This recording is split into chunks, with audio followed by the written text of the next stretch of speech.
Okay, so the recording has started. Thank you all for joining us. Now, there's a few ways you can communicate with our panelists today and ask questions, and we highly encourage this, so please do.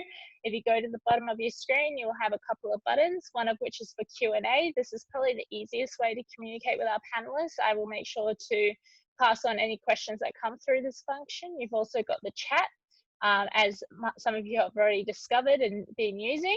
And you've also got a raise your hand signal, which Christine's actually already done. And if you raise your hand, I will allow you to speak. Now, Christine, just quickly, was there something you wanted to mention?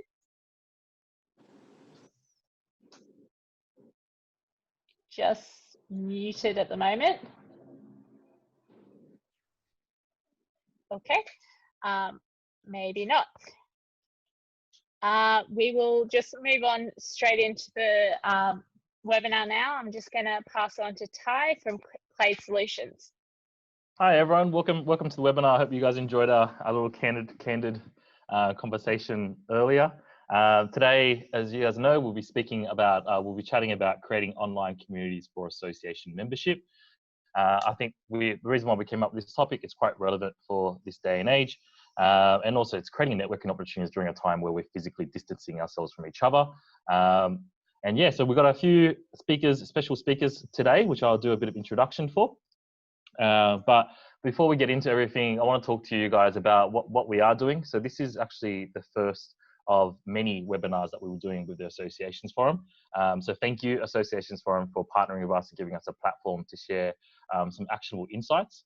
So yeah, over the last couple of weeks or so, we've noticed there's been a lot of virtual events, a lot of virtual webinars out there, only because everyone's been working from home.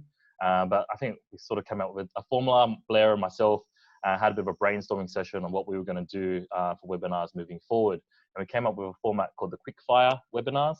These are meant to be 30-minute sessions, quick, succinct, provide you guys with actionable insights for you guys to take away information right away and really flex your creative juices for innovation. And then we've got 4 more after this as well. So we were talking about virtual event sponsorships, keeping your sponsors happy and revenue coming through. Member and lead nurturing, maximizing your marketing return with advanced analytics. We're going to improve your financial reporting for easy use of business intelligence tools. And then the last one is member experience index and measuring the new member engagement types out there. So yeah, so those dates will be released from the Associations Forum and Clade Solutions very soon.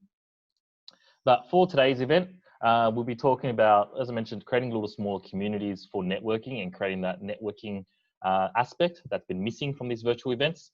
So we're going through events are going virtual, talking about the pros and cons on that, virtual networking. So yeah, so today we sort of split up to 4 different parts here. So myself at the beginning, I'll be going through the background, what's been going on. We're doing a little Q&A session with Cub, so with Daniel Hakim, who's on the line as well, and their success story in creating a successful virtual networking community. We also have Fabio.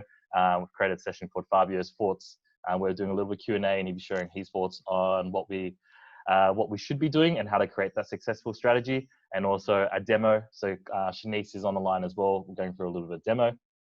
On that note, I thought I'll introduce the speakers. I think you guys already know myself. I've been out there doing a few of these webinars, but we've got 2 very special guests here as well. So I'd love to thank them for their time and actually providing us insights today.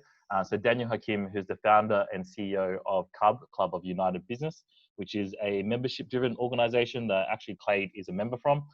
They've provided us with very high-level networking opportunities, even from members within associations like Wes Lambert, the CEO of the Catering and Restaurants and Hospitality Association. We've got Fabio, very experienced. He's currently the board director of the Australian Brazil Chamber of Commerce, as well as the former CIO of AICD and Chartered Accountants, and also my colleague Shanice, our functional consultant, who will be running the demo today. But yeah, so I guess one of the biggest things, one of the reasons why we came up with this topic is because in the current state of what we're doing, I'd like to bring up all the positives instead of the negatives. It's that all events have gone virtual. And how great is that?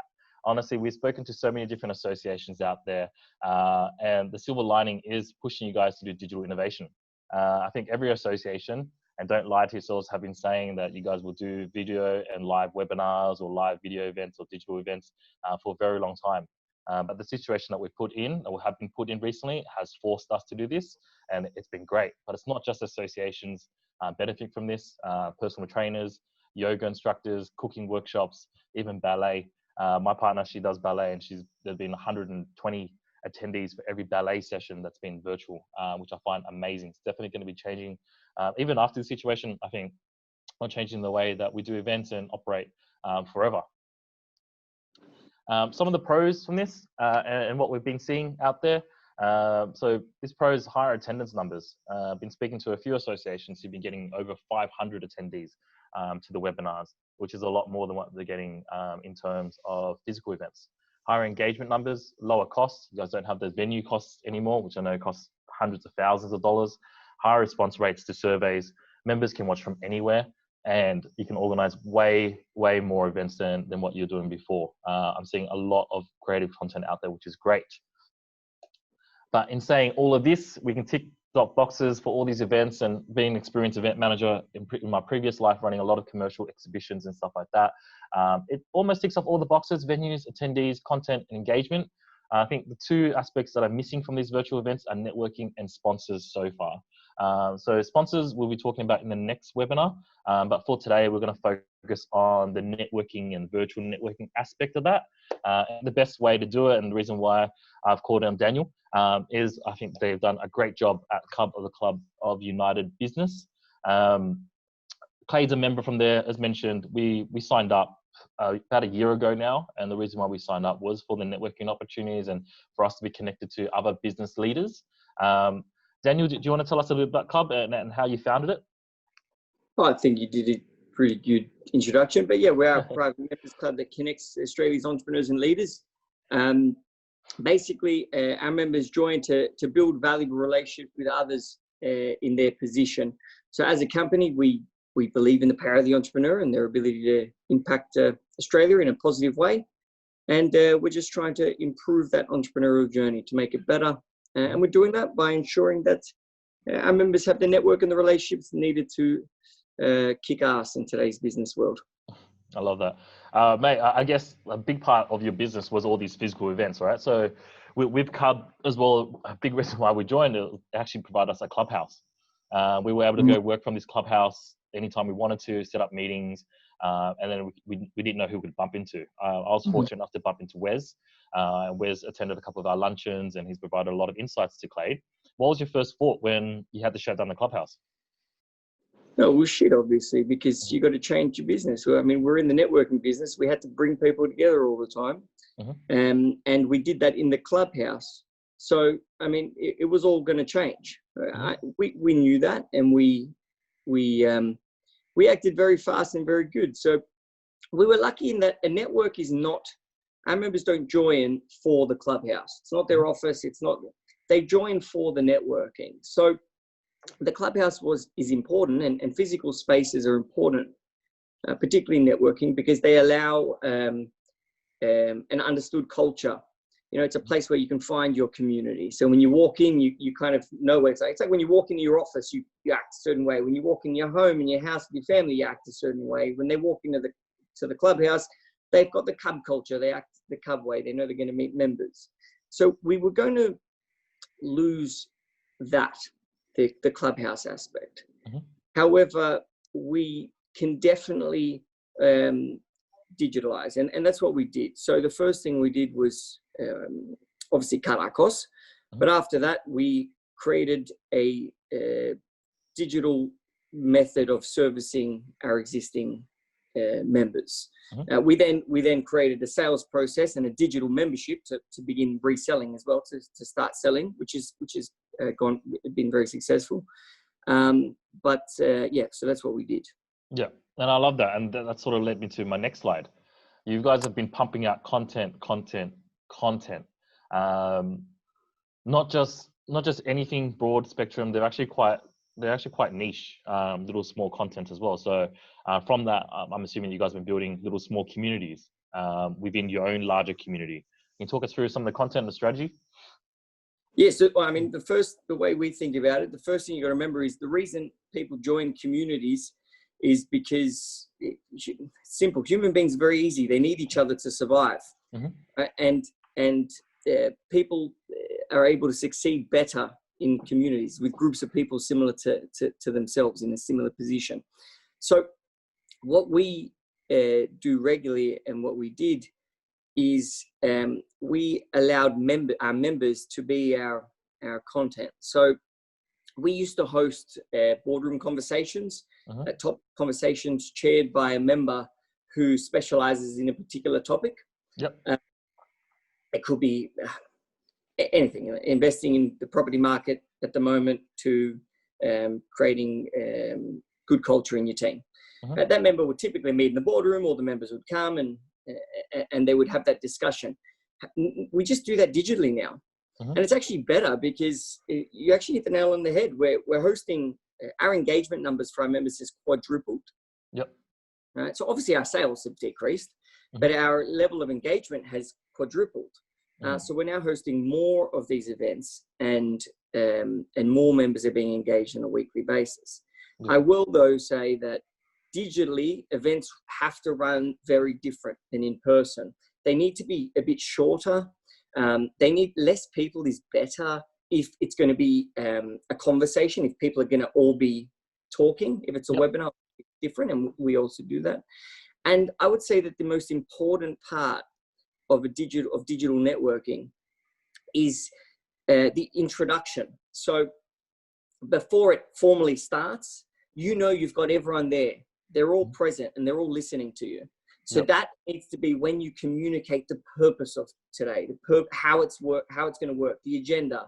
Give the chairperson, because there should always be one, power. The chair is ensuring this agenda holds, because people are busy. They don't read emails, and they just. But while they're there, you're communicating it, and then if your members are smart, they'll always find a way to find value from each other. Within the event. 100%. I like that. I do follow some of the structures that you got. How do you hit a point there in terms of picking a chair? And I like every session that I've attended to at Cub, there's always a chair. How do you find that chairperson? Well, it's hard, because for us, like, just because you're a business owner or an entrepreneur does not mean you know how to present or speak. And there's so we do make some mistakes where someone should probably not have chaired because they just weren't good at it. But what we've implemented to counteract that is, if someone wants to be a chair, so they want to chair a conversation on a topic, we created a process where they submit the topic they want to speak about. They submit the topic. They tell us why so explain why, give us the social proof as to why you are the chair for this topic. Why should people listen to you? And then we get them to agree, like they literally tick boxes on agreeing on the kind of terms of being a chair. Selling. You can't sell. It can't sound like a sale. It's not a presentation. It's a conversation. And so they actually tick and agree to ensure that the culture is that of Cub in the conversation. So it partially is choosing, and the way we do it is, what is the topic? What is their niche that they are the best at in the club, or at least in the top 3? If it's not that, if they are not one of the top 3 in the club on that particular niche topic, then they will not be chairing, because they're not the best person. I can go find someone much better to do it then, that you'll get more value from. And then to counteract, to make sure that they're able to present, we've implemented conversation structures. So we show them, this is how it should work. This is the best way to do it. It's going to be successful if you do it like this. If you do it differently, it may not be. And that's not good for anyone. Yeah, 100%. I wanted to dig into your virtual wines, but this is a quick fire, so we'll chat about that event. Maybe I should register to it as well. But the one aspect and one event that I loved about Cub was your core forums group. I provided a brief here. So core forums group, everyone as a member of Cub, they actually put us into groups of 10 to 12, which have been orchestrated by the Cub membership team. Each group meets about 3 times, and the goal of this thing is to create 40 new relationships by the end of the year for each member, which was huge for us. But then when everything went virtual, you guys have now taken it to an online presence. Talk us through this, mate. So the really, really cool thing about Core, and everyone's going to steal this now, but it's very, very important, is that you have to understand how a network can benefit someone. So first and foremost, a network makes you more successful. Knowing the right people, having the right people around you makes you more successful. But how does it do that? And what we came up with was that it was CORE, KOR, which stands for knowledge, opportunity, and relationships. You know, a network, you can either build friendships with people that normalize the journey of whatever you're going through, gives you people to relate to. It allows you to find new opportunities, whether they be partnerships, business, whatever it may be. And of course, knowledge is a huge aspect. So we literally, which I think is even more important now, for a relationship to be formed, it can't just be one meeting. You know, I might just meet you, Ty, now. I'll probably forget your name tomorrow. You know what I mean? If it was the first time. If it was the first time. Yeah. But if we have met 3 times or 4 times over a period of time, so we do it over a quarter, and we've had communication between that as well. There's a group chat or there's whatever it may be. I'm building a valuable relationship with you. So all we did with CORE was digitalize it. Instead of meeting in the club, they meet through Zoom. We did give it more structure because I learned very quickly that when you digitalize things, operations become 10,000 times more important. So the chairs have to have more power. It has to be more structured. It has to be a bit shorter. And the other difference we do is that we encourage more post networking. So in the session, it has to run quite strict and efficiently because it's typically they're more conversational, but it's a lot harder when it's digital. So we encourage them to actually catch up on the phone or Zoom and one-on-one meetings after as well. So that's all we do. They catch up the first time on the first session of CORE is just a relationship building session. So just finding out who's in my group, who am I meeting this quarter. And that's all. The second session is group mentoring. So members can bring up you know, issues they're currently having, things they want help on, and imagine having the power of just 10 other business owners to share that with you. The second and the third is business opportunities. And I think it's important to have a purpose for each session because it gives people a time and a place and an excuse to bring up specific things, topics. For example, ways to find business together or opportunities together. Or times to share their difficulties they're having and be honest about it. So that's, I mean, I hope that answers it pretty well. I gave it our secrets there. So. Definitely. Thanks, Daniel. I appreciate that, mate. We're going to keep on. We'll keep on going. Fabio next. I had a few slides here, but that's fine. I wanted to give a quick tip just before jumping over to Fabio. Everyone, I know we've got a lot more time on our hands these days as well. I'm sure some association put it in place, but use this time to get to know your members better. Using situations like this, sending out surveys, getting to update their member preferences and situation requirements, things like that, so you guys can create more engaging content. It's collecting that data that's going out at the moment, and I'm sure your members have just as much time working from home as well, so maximize that. We have Fabio now with Fabio's thoughts. Fabio going 3 different topics here: offline and online topics and structure. Fabio, over to you, mate. Tell me when to change slides. Great, thanks. So folks, I'm going to touch on just those 3 points today. And I think I'm going to just reinforce some of the messages that you got from Daniel. But the important part in all of this is that today we are all experimenting. There is no answer to this question you're asking today. However, we do know of a few things which are working well. We do know of a few things which are working well. We do know a few things that you should not be doing. So I'm going to try to touch on a few of those to see if that helps you in your own journey with your own association. I have an association background, and I'm absolutely sure that you guys are very concerned with your renewals coming up or not. As part of the Australia-Brazil Chamber of Commerce, we have a renewal coming up in June, and our main concern at the moment is what is the value proposition for members if we are not able to establish our networking functions as we had in the past. So it's an interesting conversation. So let me touch on those things for you, offline versus online. So I heard that term the other day in a conversation. We have the offline and online engagement. And it took me a while to understand that the offline was actually the online communities that they established over the last couple of years. So I'll give you a couple of examples of, and the online, they were referring to what's happening now in real time, conferences like this. And so you will hear that term more and more across the conversation, online versus offline. Offline meaning things that are getting a response later, not during real time in a conference call. And I'll touch on that in a second. But what's important for this is, so if you look at some of the organizations, they already have communities established. So if I look at the work I did for the AICD, the AICD decided to establish a LinkedIn community, very large, lots of thousands of members engaged in that community.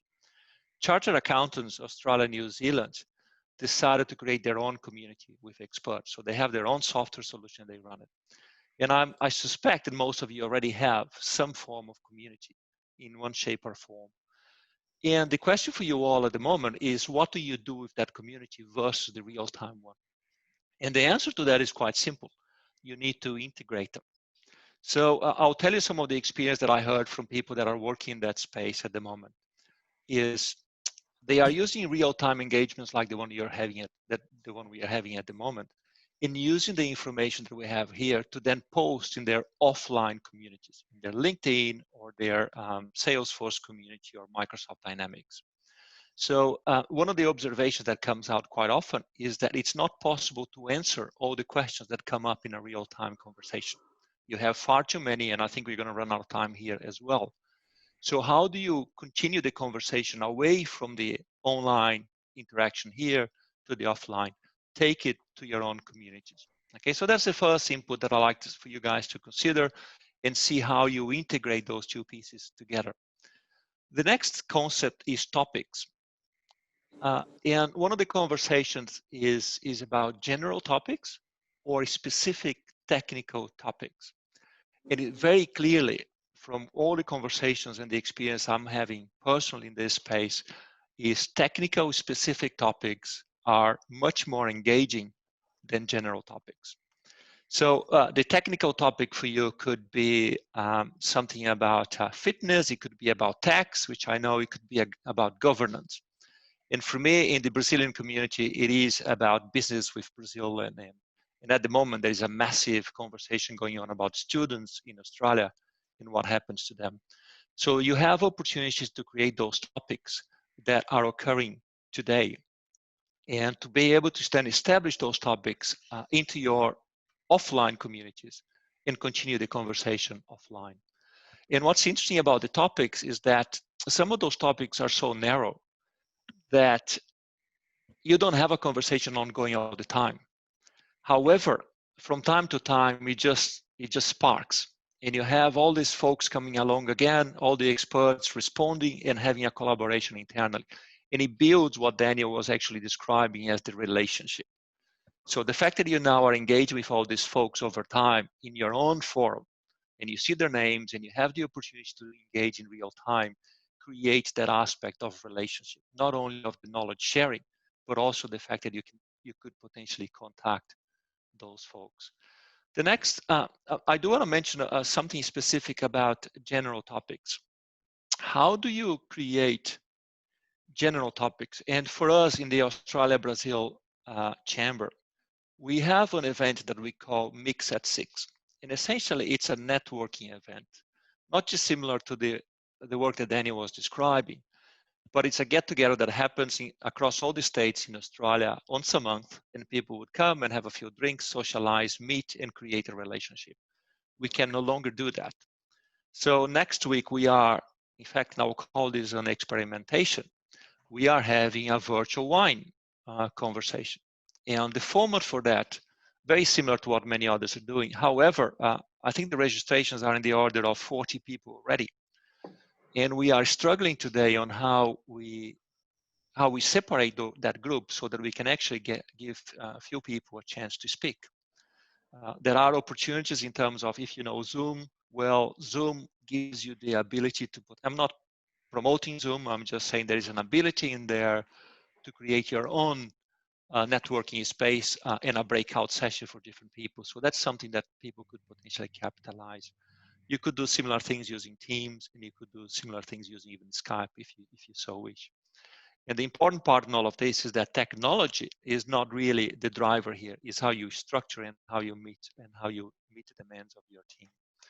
And I want to touch finally on structure.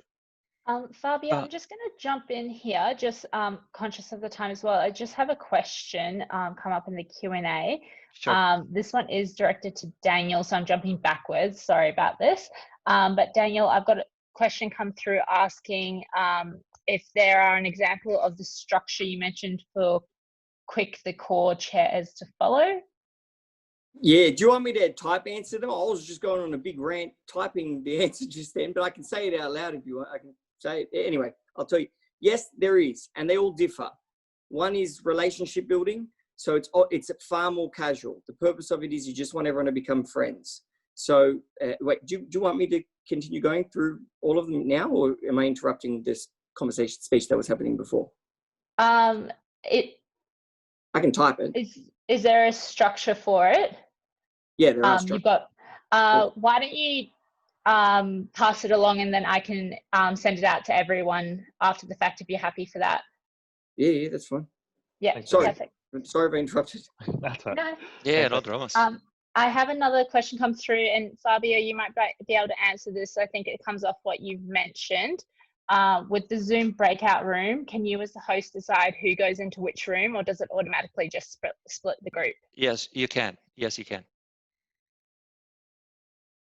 Okay, thank you. Sorry about that. And just finally, I was just going to touch on the last point of my 3 points. It is about structure. You all heard of this. You need a strong chair. Daniel touched quite nicely into selecting a good chair and someone that can facilitate that conversation. That is super important.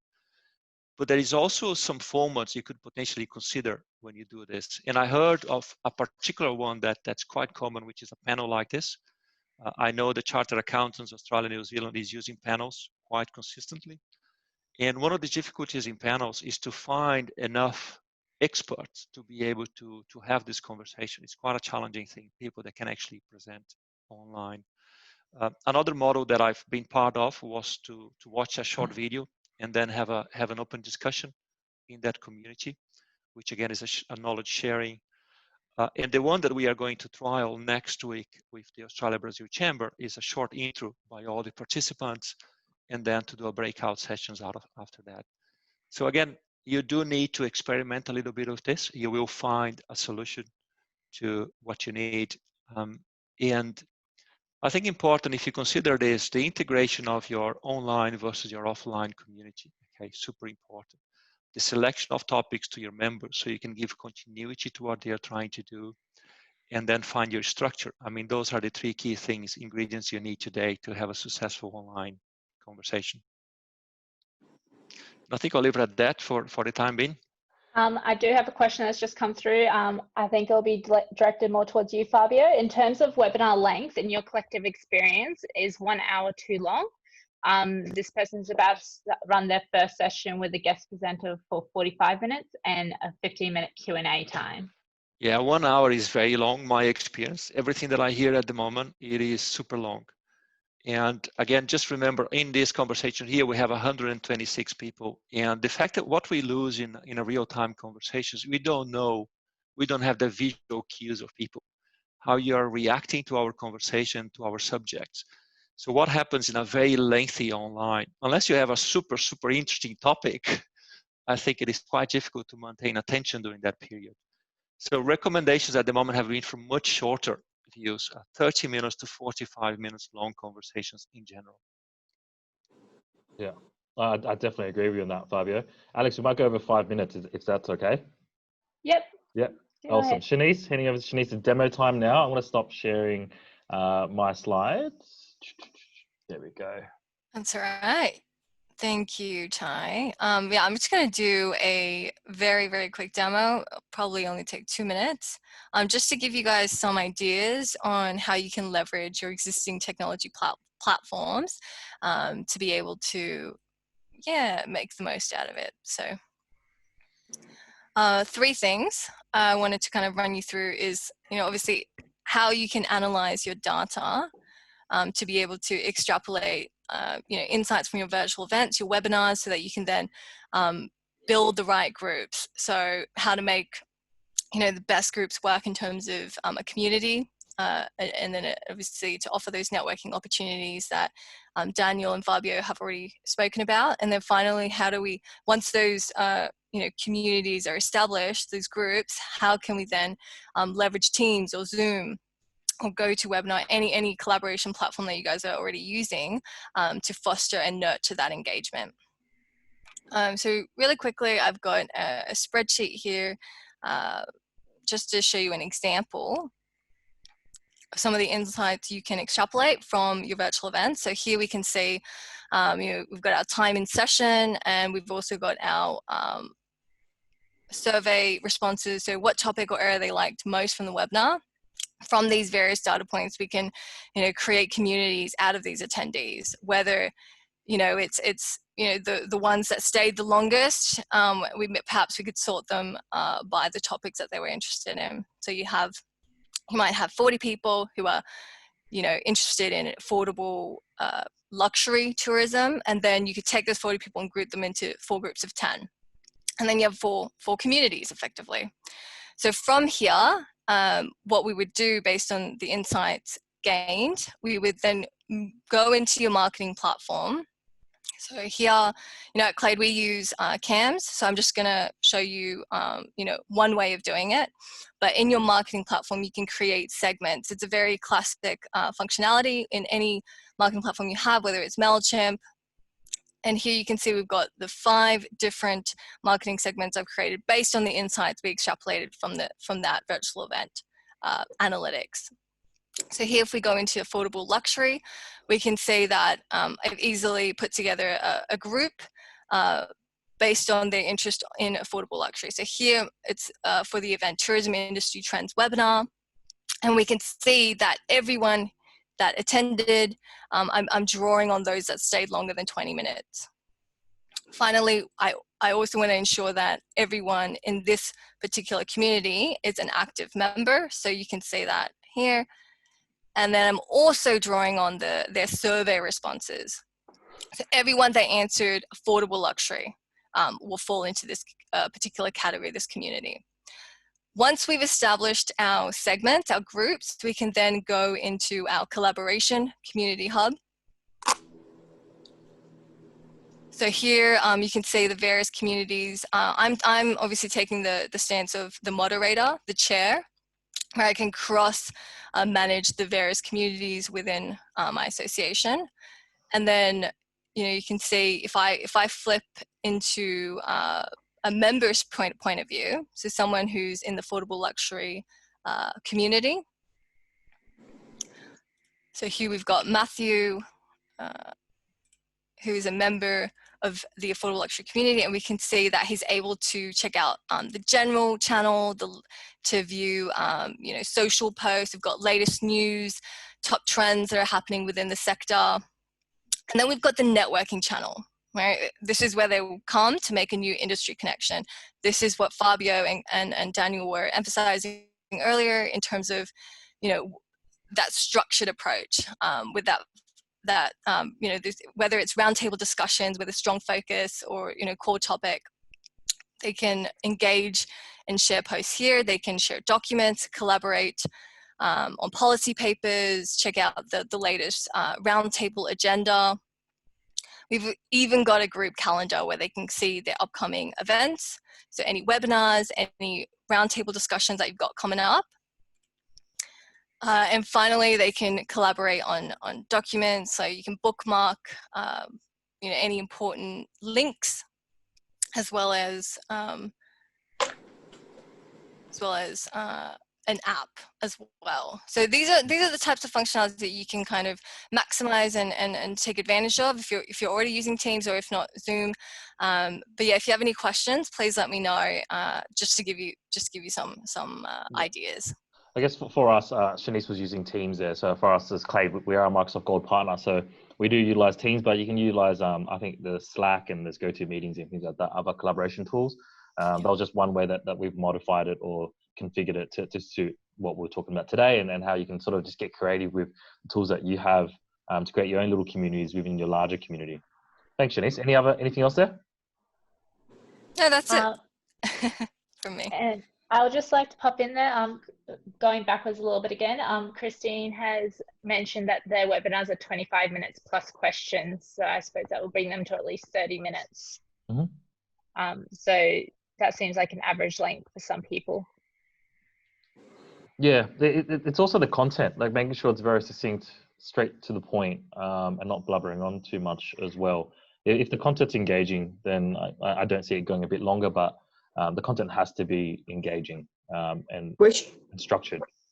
Questions are the best because if you're just presenting, and I'm not a big fan of just presentations, because if you present something, it's only relevant to a certain portion of the listener, watchers, or the attendees. Mm-hmm. It might not be relevant to everyone, right? But if you have an expert on a topic and that person speaks, they might share a bit of their theory, and then it can open up to conversation, to questions from people. Because if people have the ability to ask their own questions, they're going to ask questions relevant to themselves, which means you can guarantee that they're able to get value. If it's a presentation, then not everyone will get value. Maybe 20% might, maybe 30%, we don't know. Mm-hmm. But if you allow for the questions and you focus on the actual questions and having the expert there, everyone will have a chance to get personalized value. Awesome. Thanks for that, Daniel. I'm just going to jump to Shanice. We've got a question for you regarding Teams. Sure. Crystal's asking, we've been told that document sharing on Teams across groups with different email domains requires them to have multiple logins, and it is difficult. How do you manage that? Yeah, I mean, that's a great question. I guess, it obviously depends how you're using Teams. So with Teams, we also have, guest logins as well that you can provide your members. But yeah, I acknowledge that is definitely a limitation in terms of, login and access. But if you were creating, a live virtual event, for example, you wouldn't need any logins. It would just be anonymous registration, and they'd be able to access it despite not having, a Teams login. Thank you for that, Shanice. Now, there were a few more questions that have come through the Q&A, but they are slightly off topic. So we'll go to those offline, just we've run out of time now. Yeah. So is there any final comments, Ty, from you? No, nothing, but I did see that question from Lauren. I do want to explore that, Lauren. We'd love to have a chat with you after this. Virtual awards night. It's like, I think I wanted to chat to Daniel about too one day, doing very different. I think there's going to be some guidelines on that one. But on my side, we do have a few more webinars coming up. Shanice, I think you got the screen. Can you go to the list of events coming up? Yep. Yep. Cool.